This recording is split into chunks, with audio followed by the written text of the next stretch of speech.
Hi everyone, my name is Erin Wickersham and I want to welcome you to the Wellworks for You May Live webinar. In case you're just joining us for the first time this month, the Wellworks for You health coaches are going to be hosting monthly webinars to talk about the most important health topics for 2017. This month we're going to be talking about physical fitness and activity because May is National Physical Fitness and Sports Month. So let's go ahead and get started. The topics for today's webinar are going to include some background on National Physical Fitness and Sports Month. We'll talk a little bit about the 10,000 Steps Per Day campaign, how we can all make time for exercise in our busy schedules.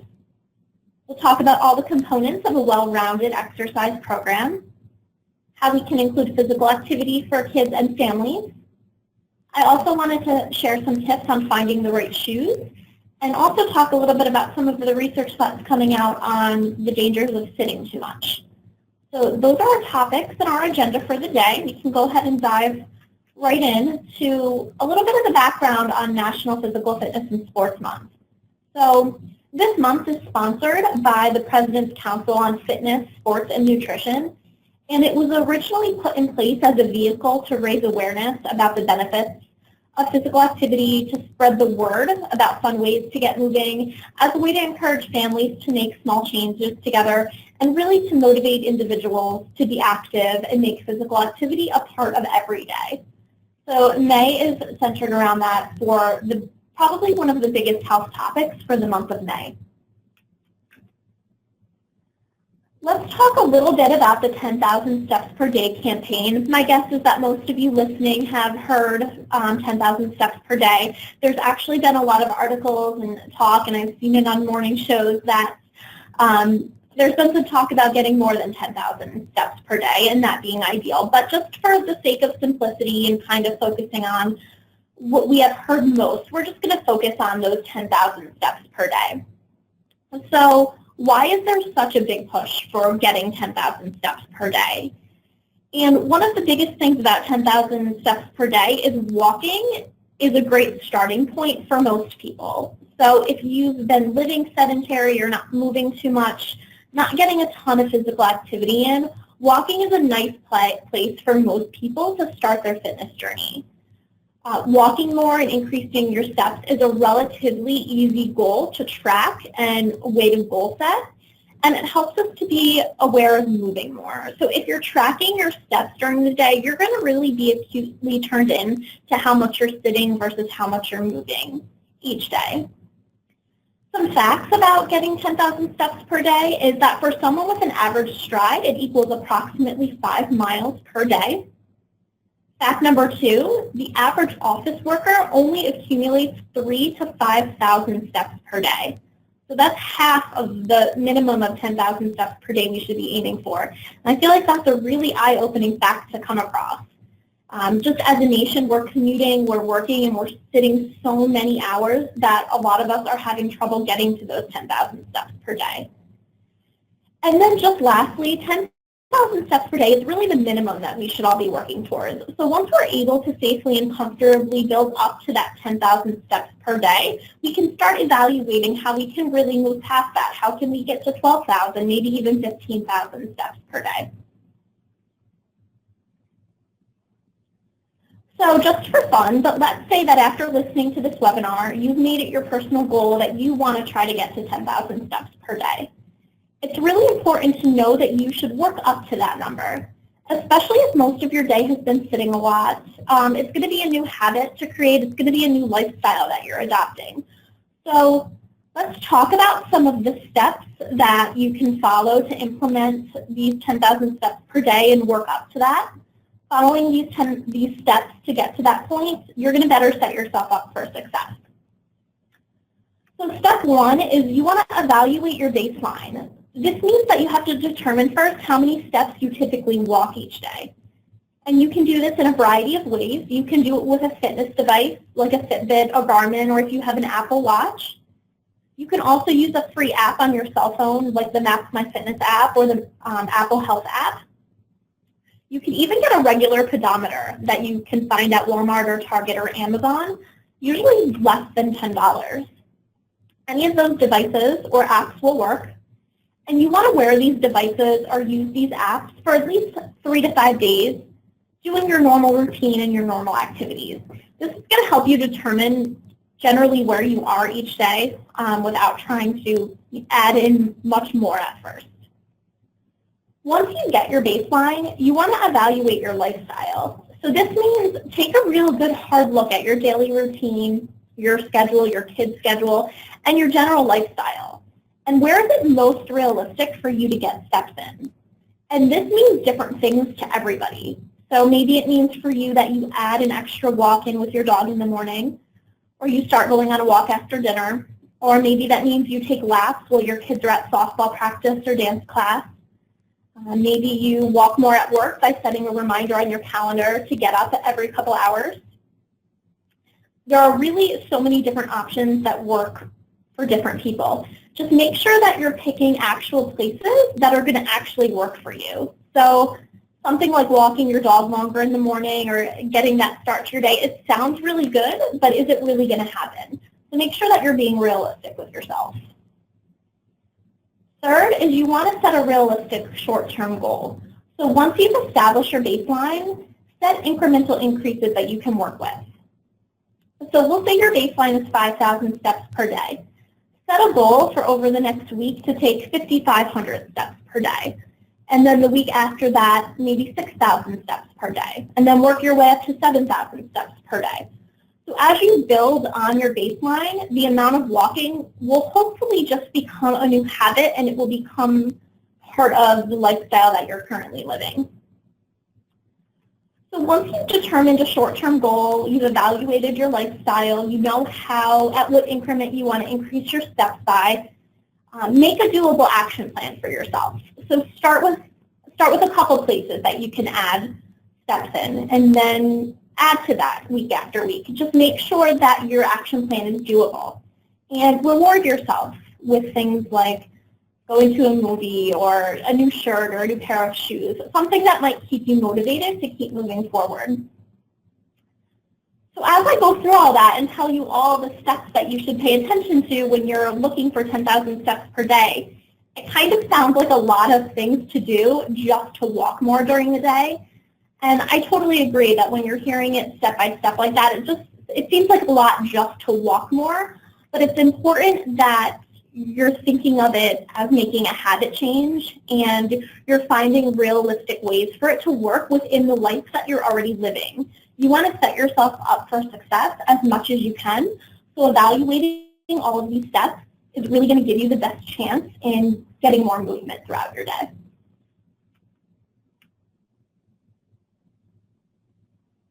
Transitioning a little bit into talking about making time for exercise. So I think one of the biggest struggles that we help people work through as health coaches is when it comes to exercise, it's not even, what kind of exercise routine should I do, or should I exercise in the morning or in the evening? What's best? How do I do a proper squat? Most people have the resources that they need. And all of that to determine the best type of exercise for them. But it's really, I have the resources, I know I should be exercising, but when do I fit it in to my schedule? How do I determine when I'm going to work out? How do I fit that in on a consistent basis? So that's one of the major things that we help people work through. And here are some tips that we talk to people about. The first is to find something that works for you. Know that exercise is not one size fits all. What works for you is not going to work for your coworker or your neighbor or even your spouse. So be realistic with yourself and really evaluate what's best for you.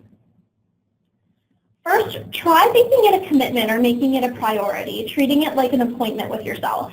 But if you're going to do that, you want to make sure that you're starting with something that's doable and what seems maybe relatively easy for you. So maybe that means that you just make a commitment to yourself that you're going to exercise just one weeknight and 2 weekend days. Or even you're going to make a commitment to yourself to just exercise on Saturdays and Sundays, or whatever is most realistic for your schedule. So commit to yourself, but make sure that it's a very realistic commitment to start with. Second is consider finding a buddy or a friend or someone that you can work out with if that's something that you enjoy doing. So maybe you have a family member or a friend that can meet you for an exercise class on the weekends, or you and your spouse can train for a 5K together, or maybe there's coworkers that enjoy walking with you during the week. So enlist the people around you if working out with people and being physically active with other people is something that you enjoy. Next is that if you are used to exercising regularly, it's something you find yourself doing, but maybe you're slacking off lately, you've kind of fallen out of the habit, you're getting bored, consider changing up maybe the time of day that you work out, the type of exercise you're doing, maybe dial it back a little bit or increase the intensity. Figure out how you can maybe change it around a little bit to get you interested again or to spice up your workout. Next, think about what you can do at home. I know there's lots of DVDs, there's streaming services, there's YouTube channels that you might be able to enjoy that would be really convenient for you in the morning or in the evening. They don't require a lot of commitment, or a lot of equipment, and you don't need a lot of equipment to be physically active or to get fit. Working out at home can be just as effective and even more efficient for a lot of people than going to the gym. So don't discount home workouts. Next is to consider exercising on the go, and I think this more falls into the category of try to up the amount of steps that you're getting as a starting point. So walking more when you're out and about, walking laps if you're watching your kids' baseball practice, parking farther from the supermarket entrance, just little things that can get you walking more. And then lastly is to maybe consider and look at your workday. So is it realistic to maybe go to work a little bit early or to work out at lunch or stay after, cut your day 30 minutes short by not taking a lunch or taking a shorter lunch? Of course, this is all dependent on your office culture, your office environment, and what's allowed at your office. But if you can try to take advantage of your workday and squeeze exercise in there in some capacity, that can be a nice way of just including it within your workday. Next, we can talk about all the components of an exercise routine. So there are several components to a well-rounded exercise routine, and at some point during your fitness routine, you're going to want to incorporate these elements.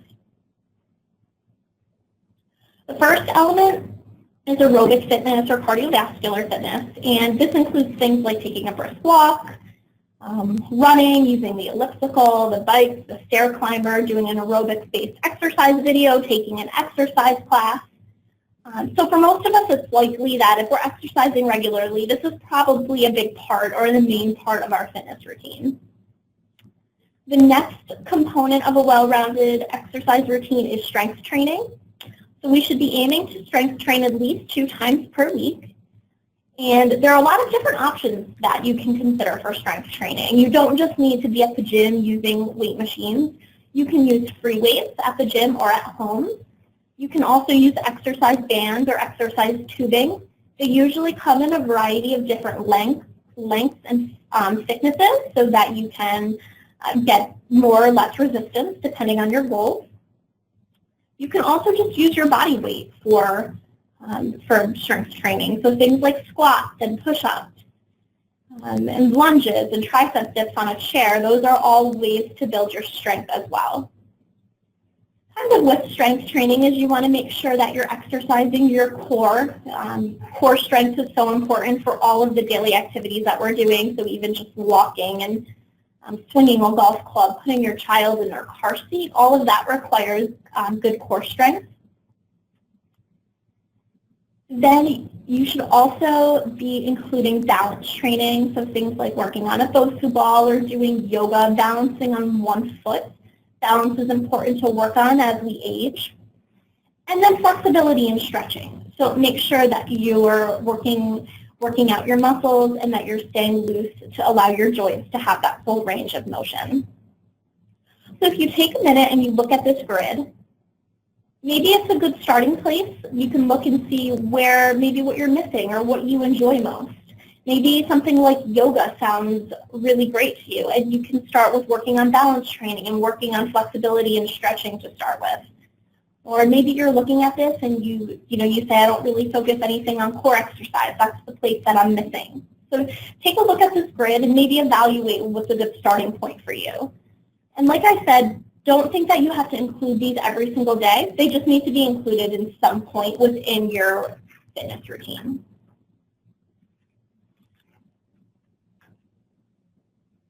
So one of the big components of National Physical Fitness and Sports Month is that there was a big push for physical activity for children and physical activity for families. So as a general rule, children and adolescents, they need 60 minutes or more of physical activity per day. And they should really be getting some aerobic activity, muscle strengthening activity, and bone strengthening activity within their day. Of course, for children, it does not have to be formal exercise. They don't need to go running or lift weights or use equipment at the gym.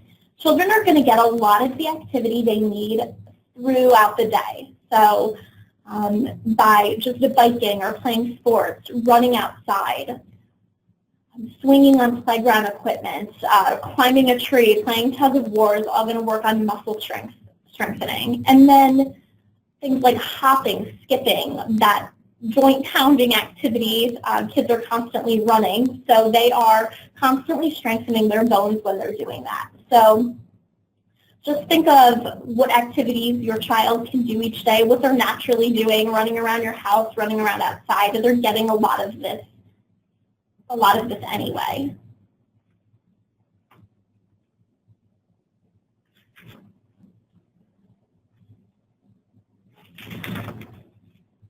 So let's talk about some tips to help keep the kids in your life active. So the most important thing you can do is set a positive example.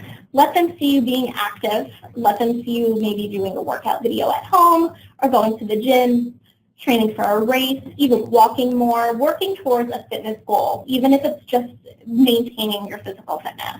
Let them see you making that a priority. Try to involve the whole family if you can. Think of ways where you can get out and get active as a group, and you're not just singling the children out, making sure that they're staying active. Try to give equipment that encourages activity, so things that encourage them to get outside and play, kites, bikes, even sidewalk chalk, gets them moving and running around the driveway. Take them places where they can be active, so the playground, or if it's raining, maybe the indoor play place at the mall or indoor playgrounds. Be positive and encourage them to try different activities. Maybe they want to try a different sport.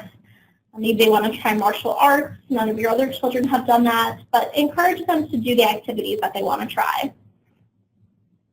Make it as fun as possible for them, and not that it's, exercising and putting a negative spin on it, but activities that can be fun and are physically active. A big one is to swap TV or screen time for physical activity during the week. So kind of looking at your schedule and looking at your routine and seeing if there's a place where some TV can be switched out for physical activity. And then, of course, as I'm mentioning all this and we're talking about running and biking and playing sports, we just have to remind you, always be safe and make sure that kids know the importance of using protective equipment and that you're providing that for any sports and activities that they might need it for. So I just touched on a major component of being active is making sure to be physically active as a family. And I think it's first really important to acknowledge that juggling work and juggling family life is hard. It's not easy. It requires constant sacrifice, adjusting priorities. It's really a constant balancing act to juggle every day. But research has shown that active parents raise active children. And children who are active for at least 60 minutes per day are going to find it easier as they grow up to maintain a healthy weight and to maintain a healthy amount of abdominal fat, not having too much abdominal fat. So with that in mind, and knowing that working and being active and juggling family life is hard, I just encourage you to think about your schedule, evaluate what's going on during the week and on the weekends, and maybe think of some ideas that would work for you guys and work for your family that's going to encourage everybody to be more active. So some ideas that as health coaches we find ourselves talking with participants all the time are to find time to be outdoors together. This might be hard during the week, But maybe it's possible to carve time out on the weekend to go on a hike or to take a bike ride around the neighborhood, or maybe even just taking a walk around your neighborhood after dinner. Again, encouraging your children to join a sports team or seeing if there's anything offered in your area where you could join a sports team with them. Can you learn something new together? Again, give toys that encourage physical activity. Honestly, this can even be an active video game on a video console in the wintertime. So finding, if your kids like video games or board games, finding those type of games that encourage them to move more. Even fun indoor games like Twister could be a way to get active. Limiting that screen time for more physical activity. Now that summer and spring are coming, if you have the means and the outdoor capacity, consider planting a garden. It requires, carrying the plants from the car and digging in the dirt and, learning about the plant and helping with that. But they have to weed on the weekends, and it could just be a nice way to get them moving on the weekends. Try to make physical activity a treat. So think about where you might be able to reward them with treats like going to the trampoline park or indoor rock climbing or going to the playground instead of more traditional treats, maybe like going out for ice cream or going to their favorite restaurant. So how can you make physical activity a reward? And then even for older kids, maybe they can help you on the weekend with chores. So can they strip and remake the beds? Are they capable of sweeping the floors or even scrubbing the bathtub? So think about that as well. How can the whole family help with chores on the weekend, keep everybody moving indoors? Now that we've kind of talked about ways to be physically active, how to increase your steps, how to get your family active, ideas for keeping your kids active during the day, all of these things really only require one piece of equipment, and that's having the right shoes. So I just quickly wanted to touch base on some information about selecting the right shoes. You want to make sure that you're wearing the same socks that you're going to be wearing when you're doing physical activity, or make sure that you're taking your socks to the store with you when you're trying on shoes. There's nothing worse than you get home to exercise, you put your shoes on with the socks you're going to wear, and your socks get pushed down and they get all bunched up. So make sure that you have the equipment that you're going to be using when you're exercising. Next is, as we walk during the day, our feet naturally swell up and they get a little bit larger. So ideally, if you can, you want to shop for shoes at the end of the day when your foot's the largest. And then you want to try to buy shoes at an athletic shoe store with a professional fitter, or a store that has a lot of options. So at an athletic shoe store, someone that is going to professionally fit your feet. A lot of places it's completely free. It's just part of shopping at that store. They'll be able to look at how you walk, the shape of your foot, and they're going to be able to recommend shoes that are going to work best for you. And they'll be able to talk to you about what type of activity that you plan on doing. And it should just be an overall positive experience in finding the best shoe. And then, of course, if one foot's larger than the other, you want to absolutely make sure that you're purchasing a shoe that's going to fit your larger foot. I also included this graphic at the bottom of the slide here. You may want to just take a look at the graphic and then look at your shoe. Look at whether your shoe, the sole of your shoe wears at the heel, the outside of your foot, or the inside of your foot. It can help you determine what type of shoe you need to purchase. You can usually show this to associates at the store, and they should be able to help you find a shoe that compensates for how you typically strike the ground with your foot.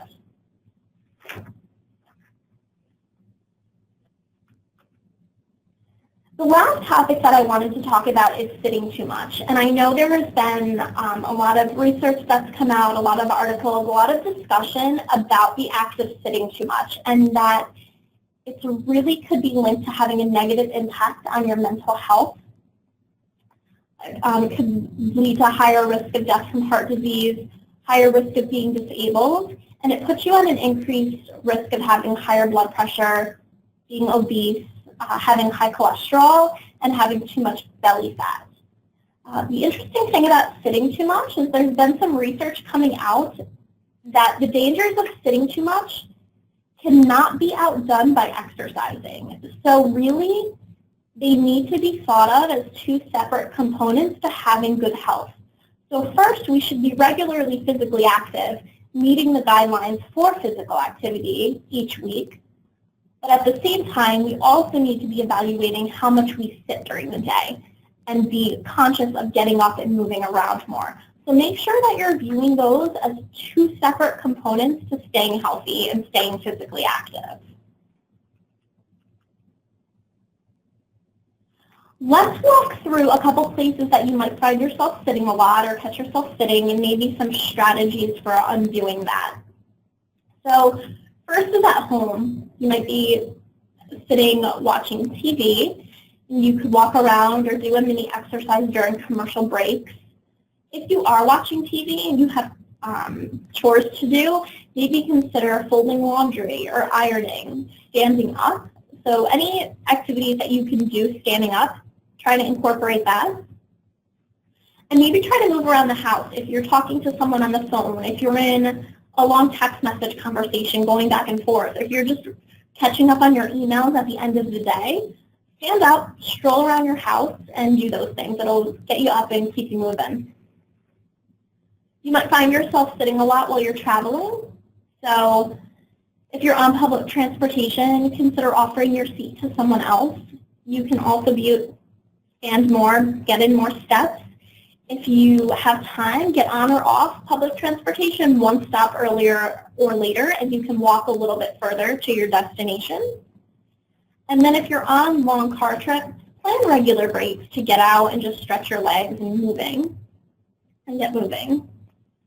And then the last category is work. So my guess is that for a lot of you, you find yourself sitting at work a lot.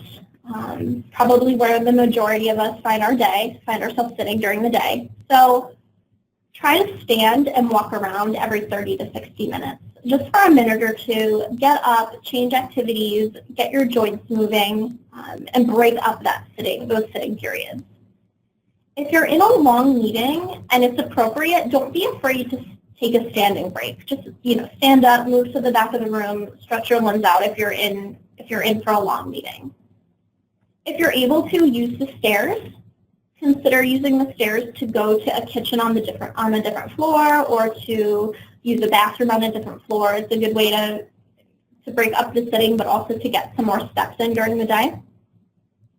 Consider getting a headset or using speakerphone so that if you're in your office during a call, you can stand up and move around a little bit.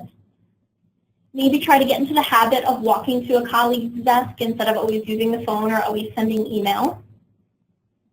A good tip I like to share with people is to use a smaller coffee cup or use a smaller cup of water during the day. This will force you to get up for refills more often and get some walking in.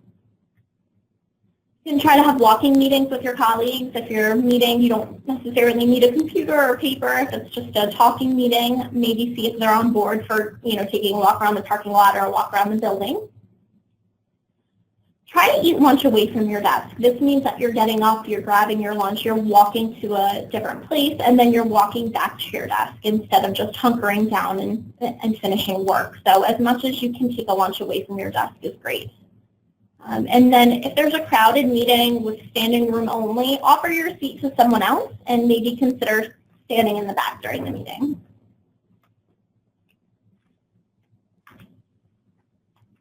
So let's recap everything that we talked about. First is you want to remember to start small. Walking can be a great first step. Evaluate your baseline, evaluate your lifestyle. Think about how you can work up to those 10,000 steps per day. Consider all the components of an exercise routine. So what do you enjoy the most? Is there anything from that list you're missing? And what would be a good starting point for you for physical activity? Remember that active parents raise active kids. So think about your family as a whole unit. Where can you add physical activity into your entire family's routine? And then what we just talked about, remember that sitting too much is bad for our health, and it really is a separate component than being just physically active. So take stock. How much do you sit during the day, during work, during your commute? How much do you sit when you go home for the day? And take a look at that and see where you can maybe add more standing or walking breaks to your day.